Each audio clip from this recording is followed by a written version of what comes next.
Hey guys, and welcome back to more Disney theories.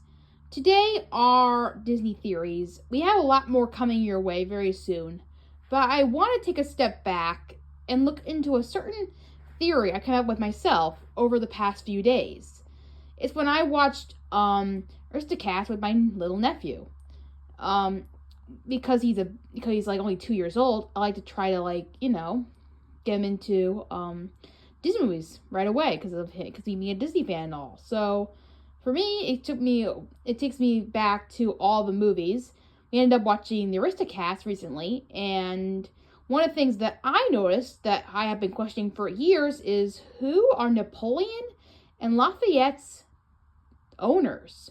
We never see them in the movie, and we kind of assume that they do have owners, because if you look at them, you could tell they have collars. They live in a house some kind of farm countryside with a windmill and a farm. So you can tell they belong to someone, but who? We're gonna deep dive into their life and find out who could their owner possibly be as we go along. Now, when we look into the movie, we see them living in a countryside, like I said before. But what their everyday life is basically is that whenever their car or motorcycle comes their path, they have to chase it. And if they catch it, it comes in a way that they have to steal the tires and whatever else parts that they have. So this ends with them attacking the car, eventually getting rid of whoever it was. Now, why do they do this? Who knows why they've done this? But I wonder what's something to do with their owner.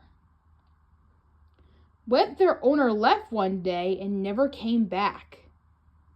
But why does this owner never come back, you say? Well, I think I have an idea of what could have happened to this particular owner. Now, they live in a countryside. Now, I don't know who this particular thing belongs to, but I can guess that maybe it belongs to a certain wife. Because here's what I think. I think they belong to an owner who was a veteran. The reason why I believe that is that, get this, his name is Napoleon and his name is Lafayette. Coincidence? I think not. So, they're called that because these are named after very war veterans that worked in World War II, or World War I, as you could say. I don't know, I'm not really good with history, so you can correct me if I'm wrong. But it's during that history time period. You can definitely tell by their names. Lafayette was a friend of Alexander Hamilton, and Napoleon was a villain that lived in an island in World War I or World War II. I'm not really sure which, but I think it's World War I. But anyway, during that time, I think you could say that their owner was departed into the war and maybe never came back, or died during the war and never came back for his dogs ever again. So, here's my theory. My theory is that he left years ago, leaving Napoleon and Lafayette behind. Leaving them behind in the war. So when he left his two dogs behind, abandoned, when he never came home. He might have had a wife at one point or another, but after years passed, I think they ended up becoming strays, leaving them abandoned in the particular countryside. We never see any other animals aside from them being a part of the farm.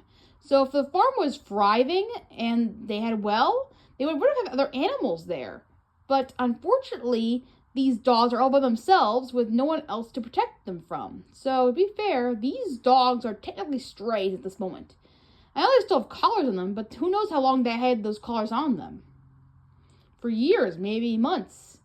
But anyway, I think when their owner left to go to the war, he was killed and they didn't know. So they kept waiting for years for him to return. I think this is where led Napoleon to take charge and find out where this owner could be.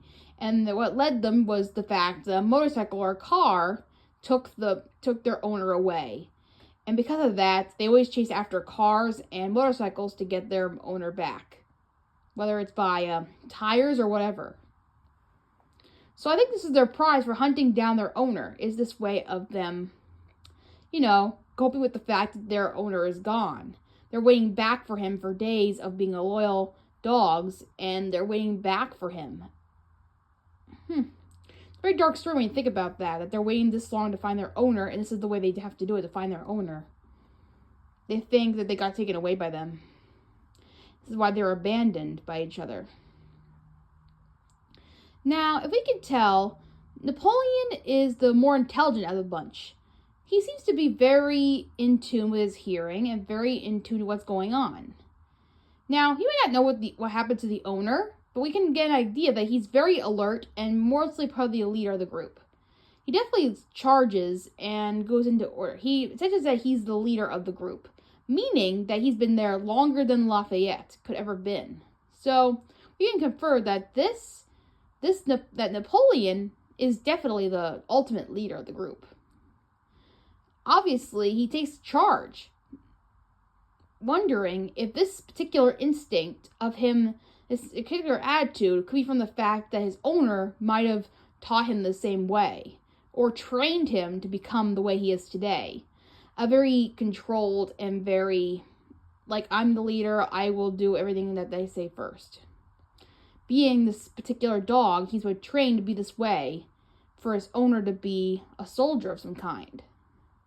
So, that's just the way he acts. You can tell. We can take up little clues like this, and the fact that they live in the countryside owner and their names. It doesn't take too much to notice of what their owner could possibly be. But it's a mystery. But what do you guys think? Do you think their owner will ever return? Who do you think Lafayette and Napoleon's owner is? Let me know in the comments below, and I'll see you next time. Bye!